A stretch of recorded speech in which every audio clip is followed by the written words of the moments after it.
thank you once again to Mary Elliott for joining us. I'll go ahead and share her bio with you all, just so you know how awesome this woman is and how blessed we are to have her with us.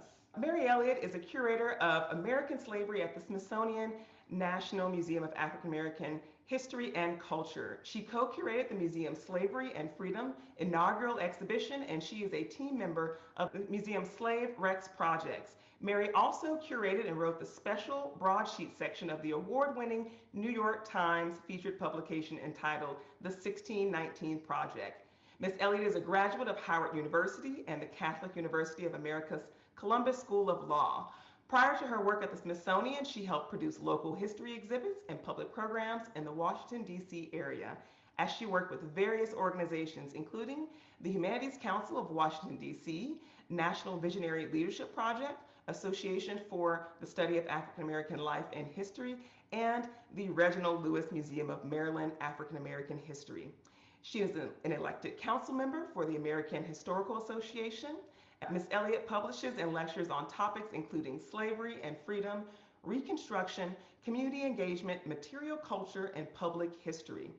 She's worked with U.S. representatives on both sides of the aisle in both the House and the Senate. Mary served as an invited speaker at various academic institutions, including Brown University and Duke University, as well as universities in Africa, Europe, and the Caribbean. She has been interviewed by several media outlets and programs, including CBS 60 Minutes, C-SPAN, Slate, BBC, NPR, and PBS.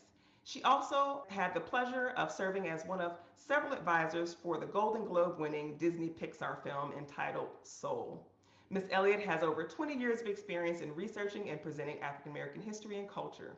Her personal research focuses on antebellum slavery, Reconstruction, and African Americans in Indian Territory, with a specific concentration on Black kinship networks, migration, and community development. So with that, I know that's a mouthful, and as you see in the chat, everyone is saying you're absolutely amazing. I second that. What we'll do now is we'll remind folks who just recently joined us, please turn off your video and your audio. And with that, I will ask Mary, share your screen and take it away. Well, thank you so much, Zion, and I really appreciate it. And I really appreciate the invitation to serve as a speaker for the Juneteenth celebration and commemoration. I call it both because Juneteenth really is a day for us to celebrate freedom and to also commemorate what it took to secure that freedom and how even within that freedom, there were things that were not quite what one would have anticipated in the form that freedom came in, right? And so it gives us pause to really think about the meaning of freedom, the application of freedom, and what African Americans did at the point of securing their freedom on June 19th, 1865 in Galveston, Texas, and of course, spreading across the state. So it's my pleasure to serve as a speaker this evening, and let's get started. I, as you heard, work at the Smithsonian's National Museum of African American History and Culture. It's been my pleasure to work there since 2011. The museum opened in 2016. We were a museum that came into mind by a group of former Union Army soldiers, African American, who felt that it was important for there to be a monument dedicated to the service of Black men during many different wars in the nation and what became the nation, because there were men who served in the Revolutionary War as well. And so they decided in 1916 that there should be a monument dedicated to the service of African American men in the military, and included in that monument should be a library, a museum, and other facilities. It took 100 years for this museum to come into being. It was signed into legislation in 2003 by President George Bush, and it was ultimately opened again in 2016, as I mentioned, and the ribbon cutting was cut by President Barack Obama. We have bipartisan support, and our daily visitorship normally is 7,000 people, but we've been closed due to quarantine, and we recently reopened to limited capacity. So we have about 1,100 people coming in per day. Our visitors tend to stay for 6 hours. Normally, visitors in a museum stay for 1.5 to 2 hours. So we're really excited to have guests come through the doors yet again, and we're looking forward to ultimately opening up to full capacity and welcoming you all back to the museum. So this, of course, is where I work in Washington, D.C., and it's my pleasure to represent the museum this evening. So today we're going to talk about Juneteenth. And, Juneteenth has taken on even greater meaning for today's generation because of the things that happened last spring and summer with the death of George Floyd. But as you all know, those of you who are originally from Texas, and many people who are not originally from Texas, are aware of the significance of Juneteenth because those who are from Texas who migrated out carried the tradition of commemorating and celebrating Juneteenth with them and spread it across the nation. And now Juneteenth is recognized in all but 3 states with plans or people are pushing for it to be underway to make it a national holiday.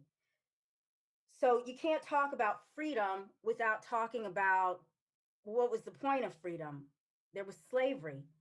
And so you have to talk about slavery in Texas. And when we think about slavery in Texas, you have to talk about what Texas was before it became Texas.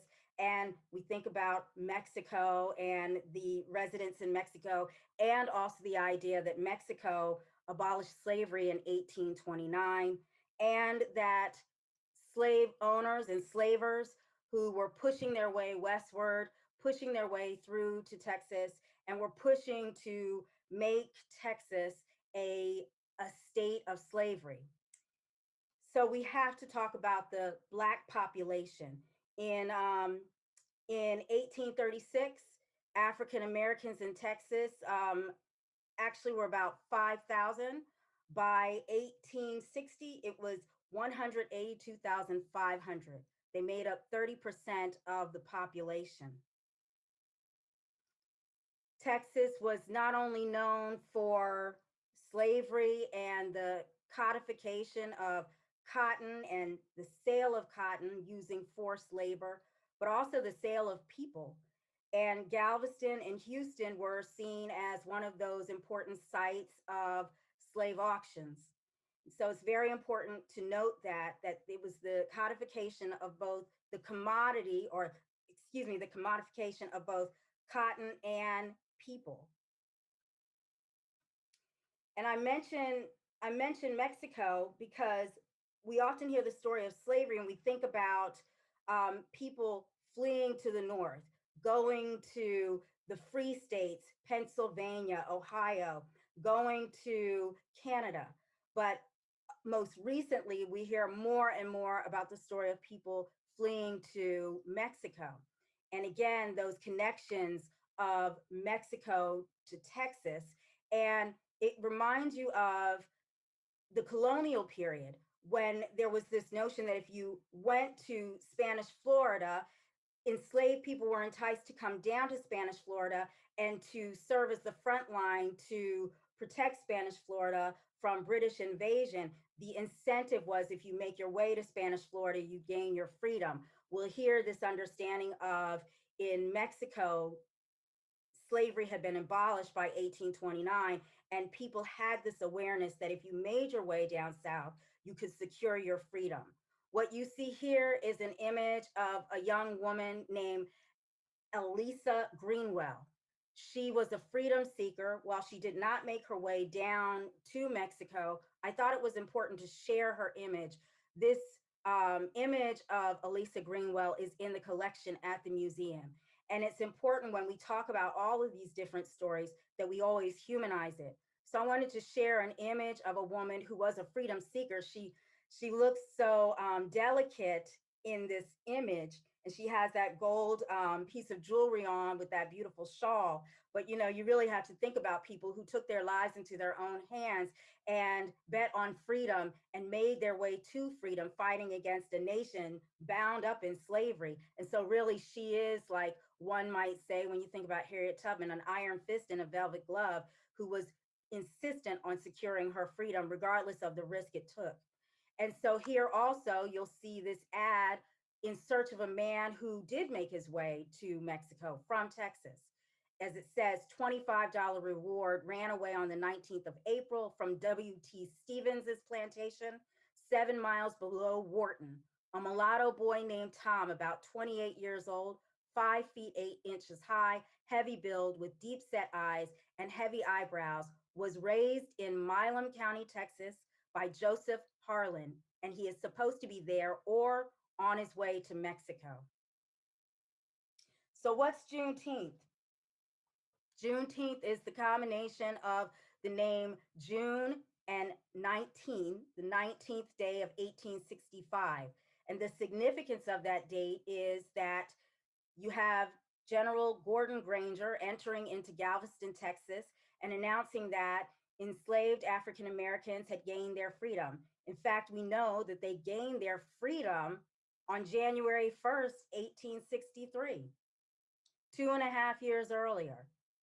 However, even though President Lincoln had signed into law the Emancipation Proclamation, it took a civil war to enforce it because those rebelling states refused to give up slavery. Many people say the war was about keeping the Union together. Initially, that's what Abraham Lincoln said. However, once he signed that Emancipation Proclamation, and also in that Emancipation Proclamation, it allowed for African American men to fight in the military. It became very clear that those who were fleeing to the Union Army lines and who were pushing to fight on the front lines for freedom, they changed what was seen as a war to keep the Union together in Abraham Lincoln's mind to a war, to a fight for freedom. And so we see the Emancipation Proclamation was issued and ultimately went into effect on January 1st, 1863.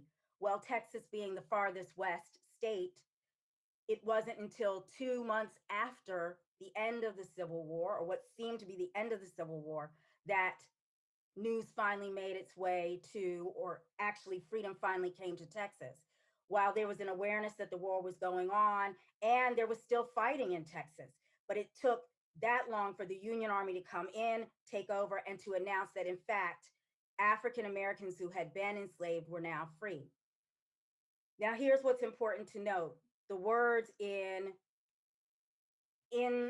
the General Order number 3 of that was announced by General Gordon Granger on June 19th, 1865. And I just want to share with you this image that you see here, waiting for the hour. This is an image of African Americans waiting for the news of freedom from the actual implementation of the Emancipation Proclamation on watch night, that night, January 1st, 1863. And so you see this CDV, which is also part of the museum's collection.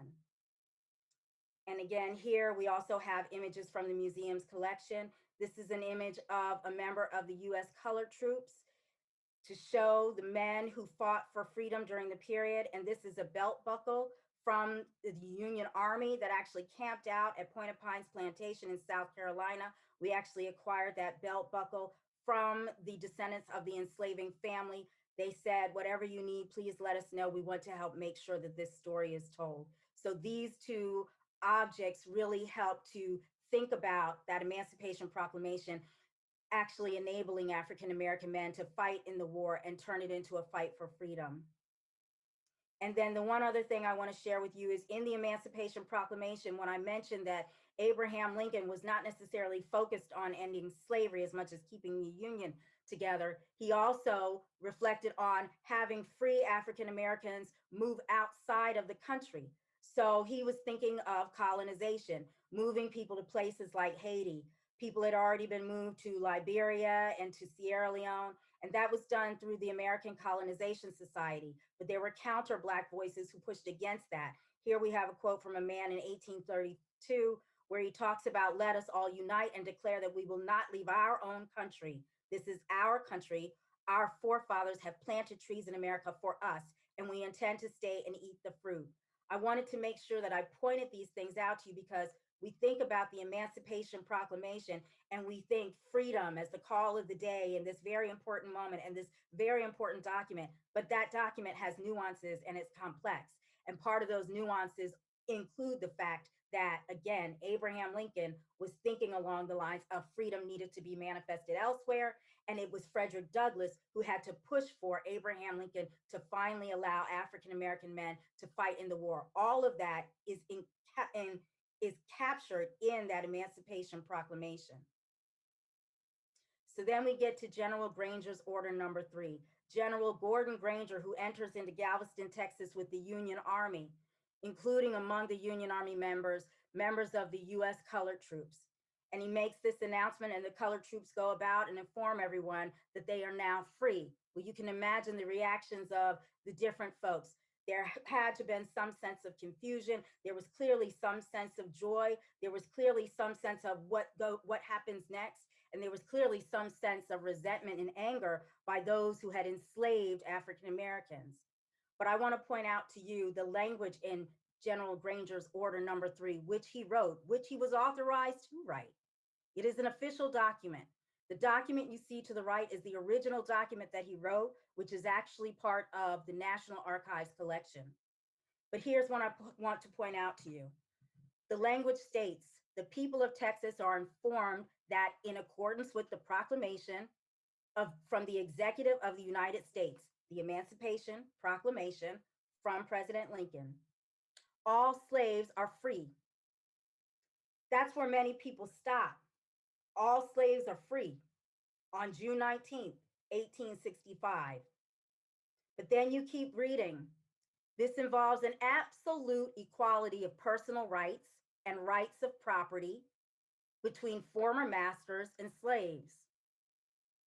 And the connection heretofore existing between them becomes that between employer and hired labor. The freedmen are advised to remain quietly in their present homes and work for wages. They are informed that they will not be allowed to collect at military posts and that they will not be supported in idleness, either there or elsewhere. So let's break this down. You're now free. You're guaranteed absolute equality of personal rights and rights of property when you were just seen as property. Everything changed in that moment.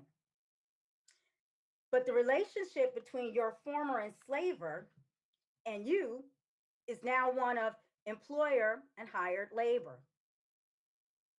How much bargaining power do you think formerly enslaved people had to negotiate a work contract with their employer who formerly enslaved them?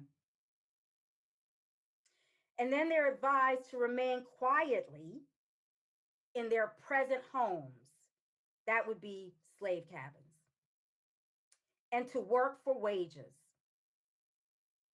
So you're now preparing to go back to that same slave cabin and work for that former enslaver under the system of sharecropping. You ultimately end up in a cycle of debt peonage, most people did, and you're expected to not engage in idleness. So before you can even get out to do anything, you've already been tainted with this notion of the mindset of idleness. This is the document written by a Union Army general. So if you already had the people who had a certain perspective of you who were from the Confederate side, these are the words of a Union Army general. Think about what society was like and how these Black people had to move through while it was a free society now, but move through a free society that still had racism with it, right? The other thing to point out, very important, is the Emancipation Proclamation only freed African Americans from the rebelling states. While it took the Emancipation Proclamation, it took the Civil War, it also took the 13th Amendment to end slavery throughout the nation. It's very important to think about the words in this general order number 3, to pair it up with the Emancipation Proclamation, and then to look at it up against the 13th Amendment. Here we have a sharecropper's contract to the left. You see this image of a family outside of a former slave cabin. They're sharecroppers, and the idea of them having to retrofit and recreate this slave cabin and turn it into a home. And so you see cabins like these where people added on to the back of the cabin, where people retrofitted the cabin to put in insulation using newspapers, where before they had to withstand the elements of the cold, the rain, the heat. But then you also see to the right a land deed, because as I mentioned, there was confusion, there was anger, there was frustration, there was joy. There was also this sense of what comes next. And for some people, what came next was, yes, being sharecroppers. But for some people, what came next was to just get up and move, to leave, to claim space, to claim their freedom, manifested in what they created as their own Black spaces. Freedom colonies start to show up, right? And you see people moving further west, people moving north, people even moving south, right, to Mexico. But it's this idea of how people are manifesting their freedom in different ways. You also see where people start to reconstitute their families. And so here I've included this ad, and this is sourced from a wonderful website called informationwanted.org, and it's mapping ads where people put ads in the Christian Recorder and other publications seeking to reconnect with family. While this one is based out of a newspaper in New Orleans from somebody based in Texas, and while it's from 1877, there are earlier ads. This one says, "I will be most thankful for information concerning my daughter, Laura Luckett. She belonged to Nolan M. Luckett, who brought us from Mississippi to Texas in 1839. In 1843, she was sold to General Mayfield and was afterwards sold to Trowbridge Ward of Matagorda County, since which time I have heard nothing of her. When brought to Texas, she was 12 years old." And then the woman gives her address in care of Reverend C.L. Madison, Austin, Texas. So again, it's important to note it took until the 13th Amendment for freedom to arrive for all people throughout the nation. When we think about how do you commemorate and celebrate Juneteenth, and we think about the cultural traditions, foodways, music, certain games we play, um, conversations we have, ceremonies like parades. You also should think about how do you use this moment to reflect on what freedom meant, what freedom means, how freedom came, and where are we today? What further needs to be done?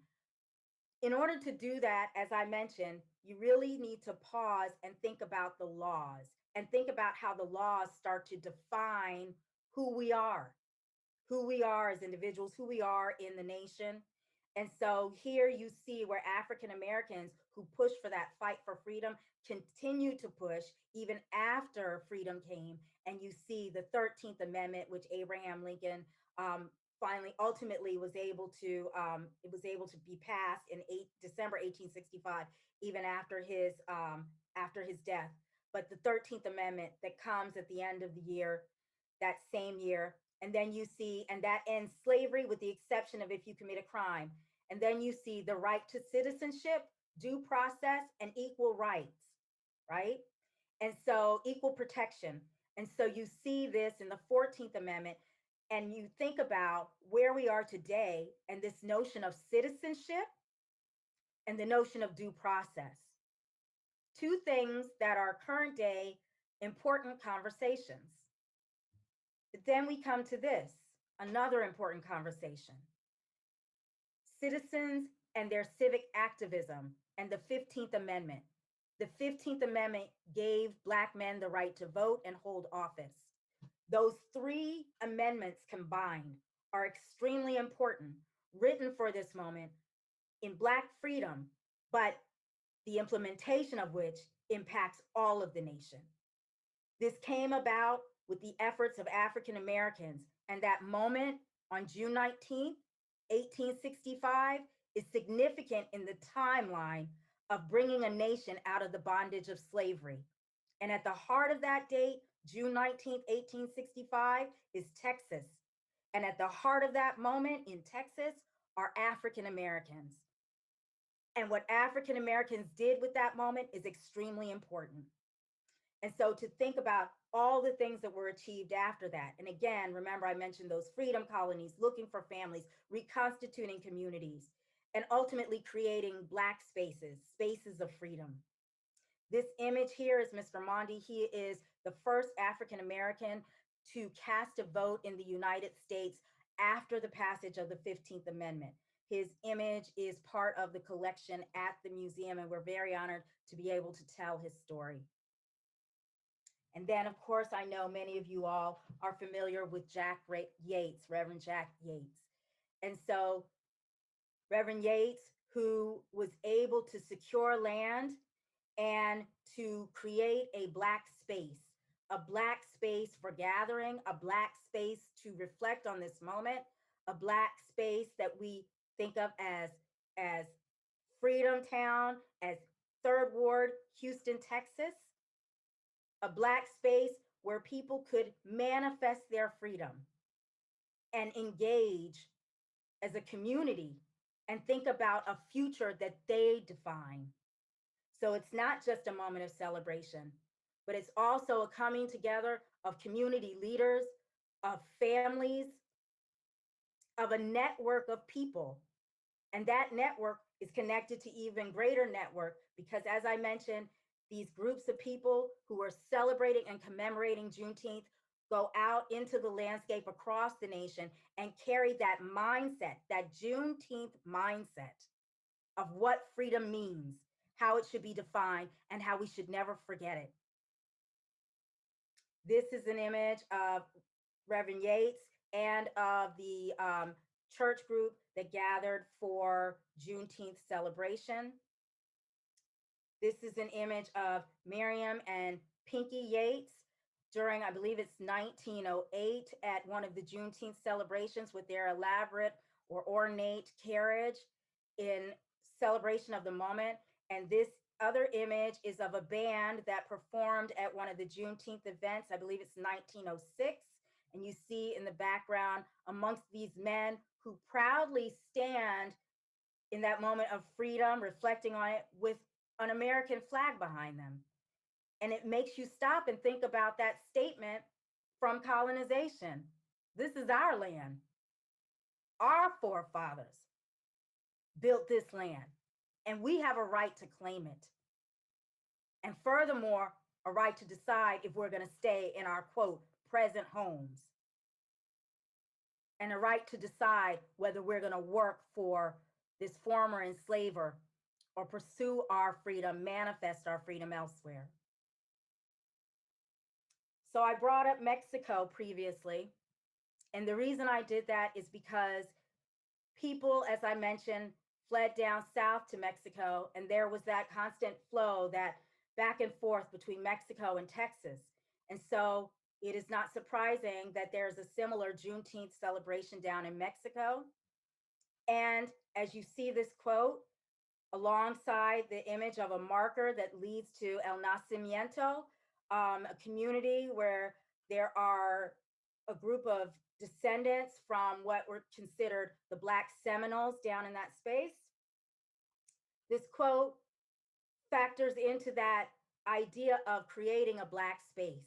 And so here you see there wasn't no reason to run north. All we had to do was walk south, and we'd be free as soon as we crossed the Rio Grande. In Mexico, you would be free. This is a quote. I'm sure some of you are already familiar with the oral history from Felix Haywood, who was one of the many people who were interviewed during the Works Progress Administration's um, Slave Oral Histories Project, the Slave Narrative Project. And so he was interviewed around 1938. And that's a quote on from him reflecting on being in Texas and opportunities to secure freedom.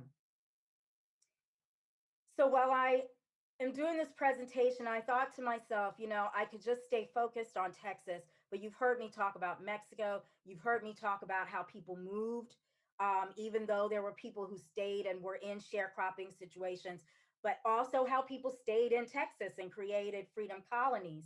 And we talk about Jack Yates and so we talk about all these different sites, but it's also important to note that there were emancipation celebrations, emancipation commemoration across the nation. This image here is an image of Elaine Thompson, who is a descendant of Joseph Trammell. Joseph Trammell was an enslaved or a free man, excuse me, in Loudoun County, Virginia. What you see beneath the picture of Elaine Thompson is an image of her ancestors' handmade tin wallet.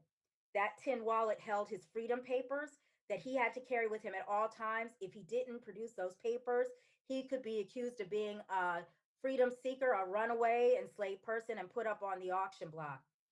He ultimately had his freedom and held on to those papers, held on to that freedom. That material was passed down through the generations. Elaine Thompson was the last descendant to be a steward of that object. And she turned to the museum and said, please put this on display. It's a very important story. And so we were honored to be able to receive this object. And it is considered one of our precious jewels in the museum collection. And Elaine Thompson was with us up until a month after the museum opened. She was with us at the opening. Unfortunately, she passed away a month later, but we're so honored to tell her story and that story of her ancestor, Joseph Trammell. What you see to the right is a marker of Emancipation Association grounds. So like Jack Yates and others, the community of Purcellville, Virginia, established a group that purchased land to create Emancipation Association grounds so they too could mark their own moments of freedom and celebrate that moment of emancipation. And so really Texas is ground zero. Galveston, Houston, Austin, all these places, ground zero. But think of Texas as also part of this amazing constellation, this amazing diaspora, African American diaspora of celebrating freedom in this nation. This is an image of people taking to the streets in Richmond, Virginia, to the right. You see people taking to the streets for an Emancipation Day parade. This is an early photo, as you can tell. But to the other side, you see men in uniform as reenactors of Civil War USCT, US Colored Troop members, carrying American flag, and behind them in the background is the US Capitol. This is in Washington, D.C. Washington, D.C. has its own Emancipation Day celebration in April. And there's a parade, there's celebration, not unlike Juneteenth, but it's this very important moment of pride. Juneteenth is literally at the forefront of all of these moments of celebration of emancipation. But here's what's important to note. You see that American flag, just like you saw that American flag with those men who were performing in the band. And you come here. And so when you think about Juneteenth, you don't just think about Juneteenth, even though these are very important touchstones.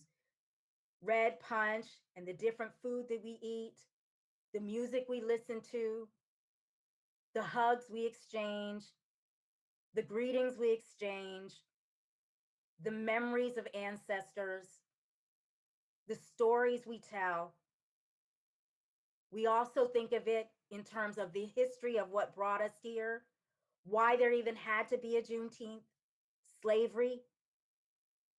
While we think about all of those things and the laws that it took, we also have to think about where we are today, which is why I say Juneteenth is a moment for celebration and commemoration and reflection, because it is a moment of Black freedom and a moment for Black activism. At this Emancipation Day parade, you see the flag now in red, black, and green. At this Emancipation Day parade, that flag is waving, and just beyond it is the nation's capital. And you see that same parade where people are marching through the streets demanding statehood in DC. No doubt, the Juneteenth celebrations across the nation will mark the occasion to think about men and their lives lost and women at the hands of the police as they reflect on the murder of George Floyd. We'll reflect on gentrification, destroying communities. We'll reflect on what we still have to do when it comes to voting and voting rights. And so, yes, Juneteenth is a very important moment in our history, and it is a very important moment for people to reflect, not only African Americans, but all Americans, to reflect on what freedom means and how July 4th is a very important holiday as well. I acknowledge both. But July 4th, I also acknowledge that it was an imperfect freedom. And Juneteenth was a moment where it actually extended to all. And so it is my pleasure to have had this opportunity to think with you, talk with you, and reflect on what does Juneteenth mean? Why is it a moment of celebration as well as commemoration? So thank you so much. And again, we do this always to empower the next generation. Thank you.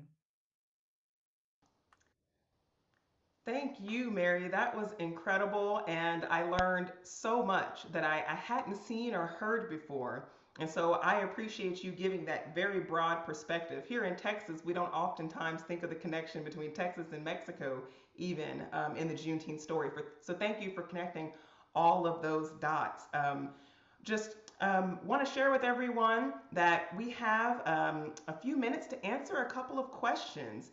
So if you would do one of two things, put your question in the chat, and if we don't get to your question, we will save the chat, and we'll be able to come back to that question after the fact. But I'll go ahead and look at a couple of questions we have here in the chat, and I will pass those questions on to Mary. So please put them in the chat. And again, if we don't get to them, we will follow up with you after the fact.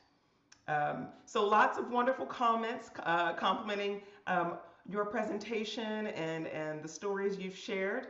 I see a message about wasn't there fluid movement between Texas and Mexico? After the abolishment of slavery in Mexico, didn't some wealthy Mexican landowners acquire property in Texas to take advantage of the fact that slavery still existed in the U.S.? It's my understanding that is the case. I highly recommend to everyone, there is, and I don't have it in front of me right now, but there is a new book out by Annette Gordon Reed. She is a scholar and an attorney at Harvard University. She is originally from Conroe, Texas, and her book is called On Juneteenth. And she actually talks about a lot of that history. So it's my understanding that that was the case. The other thing is, and I'll find the name of the book. I did a presentation with a gentleman down in Austin, a scholar down in Austin, and he's written a book about the purchase of enslaved African Americans and all that went on in terms of the relationships between not only people of Mexican descent, but also the Comanches. And so all of that mix of all of those relationships, very important to what was going on with slavery at the time of Texas coming into being. Right, right.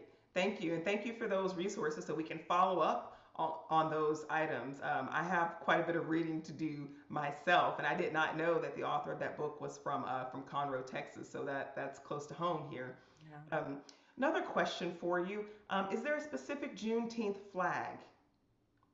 Um, I actually have to share with you all. I told Zion that my family's from Houston, Texas. Now, here's the thing. I asked my mother, she moved to suburban Maryland. She went to University of Oklahoma. My family is from a little town called Mount Zion Settlement in Texas. It's not even on the map, and Shiro, Texas. And then they came to Houston, Texas, and they've been in Texas, I mean, even during the period of slavery. But in Maryland, we didn't learn about Juneteenth. We Mm. didn't learn about it. And I asked my mom recently, I was like, did you even celebrate Juneteenth? And she said, yeah, I did. We drank red soda and everything. She reflected on it then. She's 81. And I wish that we had celebrated it. I wish I had known about it. I know my family celebrates it down in Houston, but I never had a chance to go down and celebrate it with them. That said, I have a colleague. Her name is Kelly Navies. And Kelly is actually in California right now because her father is being recognized for all of the Juneteenth celebrations that he promoted in Oakland, California, all these years. And so the thing that she told me about the flag was the flag is contested because of its style and the color, and it's a um it creates some kind of conversation about whether it is the most recent one, the one with the red, the blue, the white, and then that starburst. So that's what I understand about the flag, but I can't tell you for sure. I know that that's part of the conversation that she's informed me about. Wonderful, wonderful. I did not know that, and thanks for that question and for that answer. Again, more little nuggets of wisdom that I hadn't heard anywhere else before. Thank you again, Mary. Well, the And question is that I always get is recipes. mm, okay. Yeah, so everyone asks about recipes, and I think that's important, to be able to share those. Everyone hears about the red soda or red drink, as I've heard referred to, red drink. But there's also the food scholar Michael Twitty, who talks about all of the different food ways. But I encourage everyone who is here at the program virtually. Um, the question I often get from reporters is, what are things people can do for Juneteenth? Mm. And then the question I've been getting recently is, what are things people can do who are not African American? What can they do for on Juneteenth?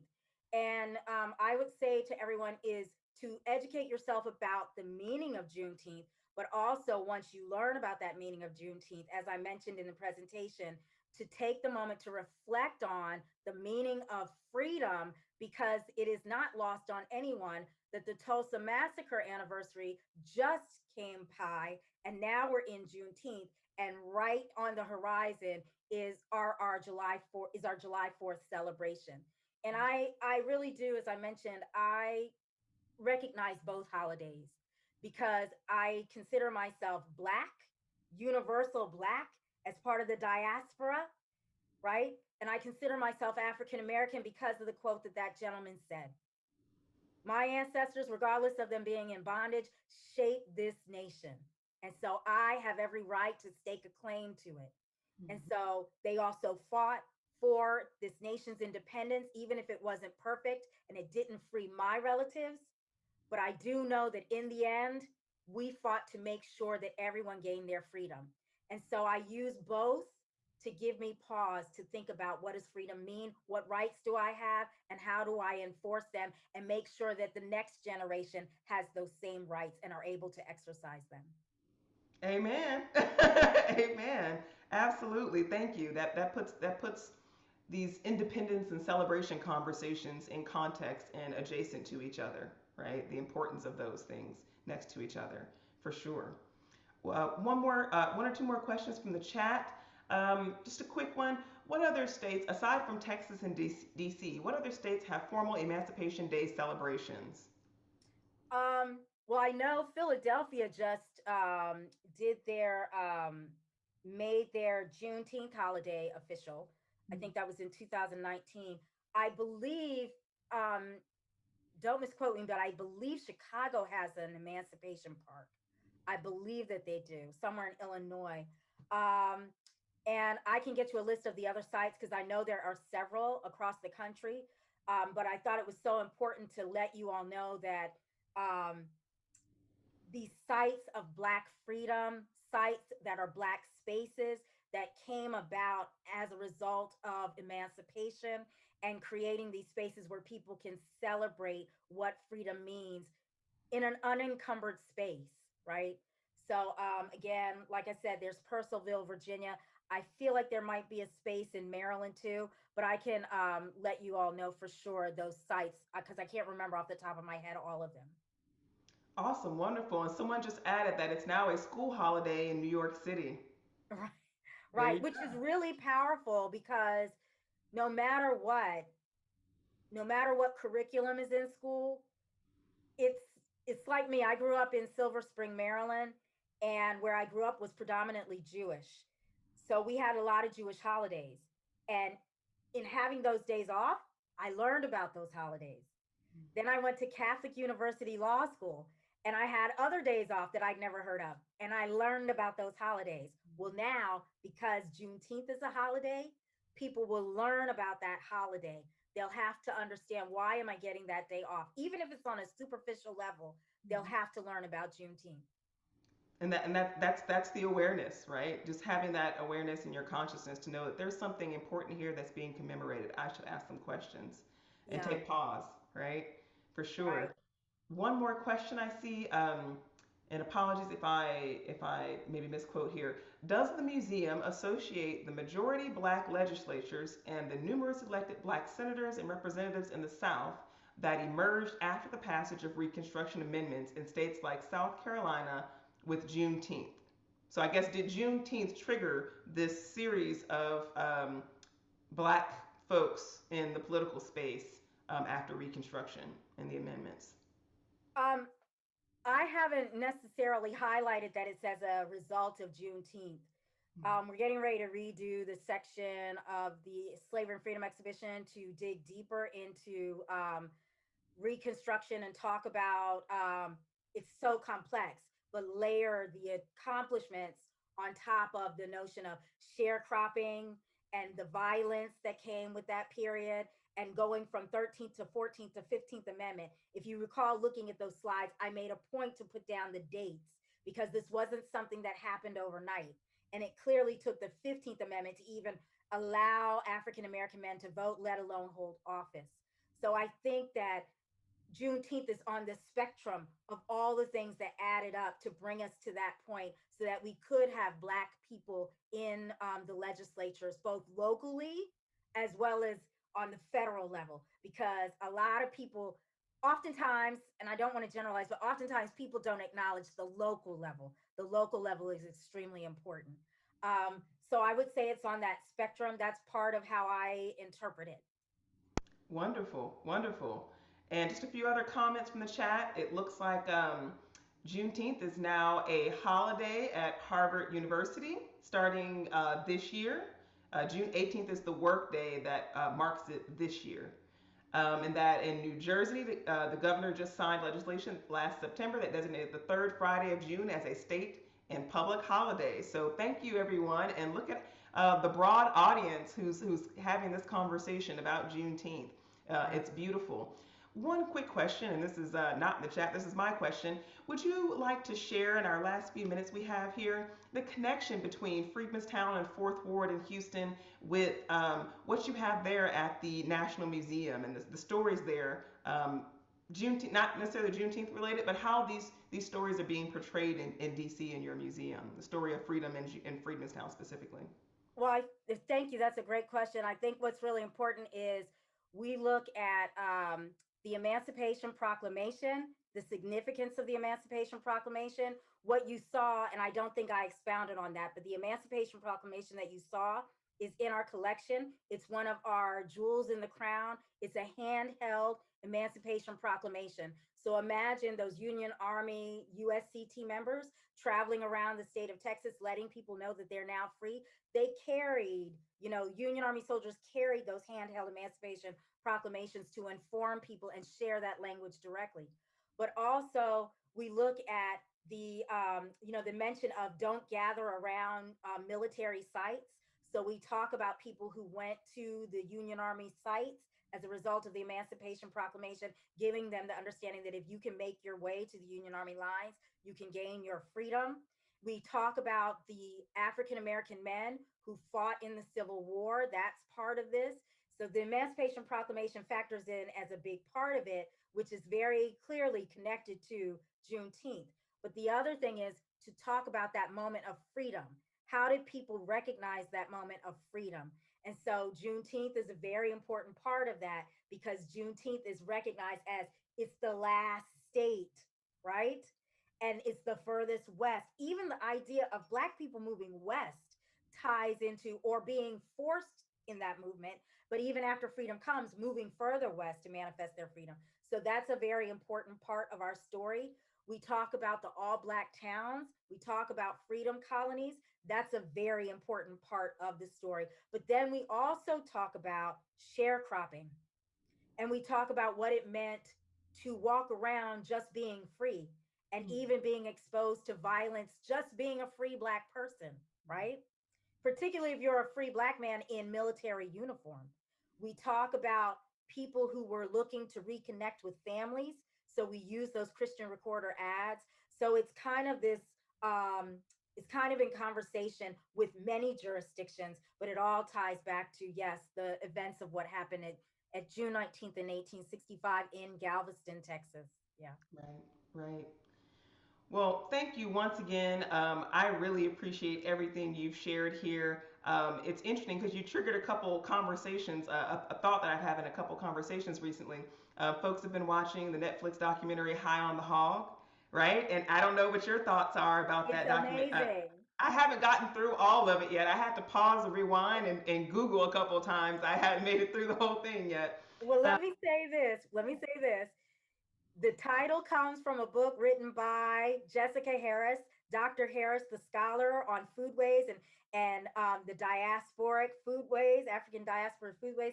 But she actually was pivotal, if not like the main voice, in curating our menu in our restaurant. oh, wow. So the way that the series breaks down food in the northern regions, food in Texas, food in the Carolina regions, that's actually how it plays out in our restaurant menu. Wow, wow. I did not know that, and I can't wait to come and visit after things are more fully opened to experience that. That's Yeah. exciting. Okay, wonderful. Well, is oh, it looks like the Gregory School, which is the African American Library at the Gregory School here in Houston, Texas, in Freedmanstown, will be doing a will be using High on the Hog for its August book club. So if you want to join someone in that conversation, a group in that conversation, to read the book after you watch the Netflix series or before, reach out and look for posts and updates from the Gregory School. Anything else you'd like to share with us? We only have a few minutes left. Well, I just want to say thank you to everyone. And I will tell you, my family is from Oklahoma. They lost businesses in the Tulsa massacre, and they left Mississippi, walked out of Mississippi after being in a confrontation with the Klan, and the Klan, it didn't work out well for the Klan. But on my mother's side, that's my father's side. On my mother's side, as I mentioned, they're from Texas. I claim both Oklahoma and Texas. So you can imagine, for me, this year has even more meaning than normal, right? But I am a very, very, very proud woman that is a Houstonian by heart. There you go. So I am very proud to think about how our state, Galveston and Houston in particular, as I think about how it holds a very important role in making this nation stop and confront, what does it mean to be free? How do we manifest it every day? I'm very, very proud of that. So I carry all of you all with me, because you guys hold up that notion, hold up that flag, hold up that banner, and I can't thank you enough. So thank you. Wonderful. Well, we can't thank you enough for taking this time. We know that you've been busy with interviews and all sorts of media blitz for Juneteenth. And so thank you for taking this time with us and allowing us to reshare this on our various platforms. And we'll be sure to add all the credits and um, We all the can add it in formalities. at the. I figure we can add it when you post the video. You can just put underneath where it's additional information. Absolutely, absolutely. So, everyone's saying thank you, great job. I second that. And with that, we're going to close out 2 minutes ahead of time. How about that, y'all? We're going to do something we don't do often in Zoom world. And thank you once again, Mary. And with that, we'll close out. But you can't close out without saying Happy Juneteenth, everybody. Yes, happy Juneteenth. Yeah. So I won't be with you on that day, but I'll be with you in spirit. So an advance happy Juneteenth and love to you all. I really appreciate this. You all are my family, my Houston family. So thank you. Thank you. Thank you. And happy Juneteenth to everyone once again. And good night. Good night.